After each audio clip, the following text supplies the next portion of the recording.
Lunchtime. Yeehaw, baby. Ooh, each one of them have their own plate. How do you know? So interesting. I seen the sign in the visitor center area.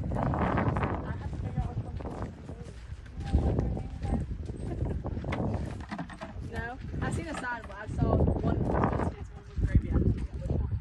I didn't ever see the picture. There's waffles, and he's, I think, chicken and waffles. That's great.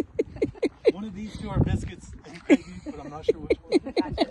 That's so funny. Wow, they're only 5 years old. Content.